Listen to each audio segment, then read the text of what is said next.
Hi అండి. Evening స్నాక్స్గా pool makhana చేసా అండి.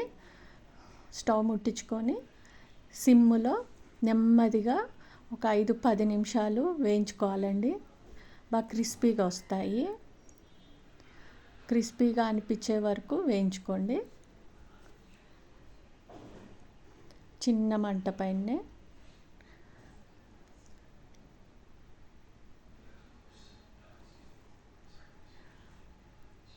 తర్వాత ఒక 4 చుక్కలు ఆలివ్ ఆయిల్ వేసుకున్నా అండి, హెల్దీ అనేసి. దానికి చిన్న పావు స్పూను కారము, పావు స్పూన్ సాల్ట్, కొంచెం పట్టుకుంటుంది అనేసి 4 చుక్కల ఆయిల్ వేసుకున్నా అండి. అంతే అండి, ఈజీ సింపుల్. వేయించేసుకోండి. ఒక 2 నిమిషాలు వేయించిన తర్వాత healthy tasty phool makhana ready అండి. Thank you for watching.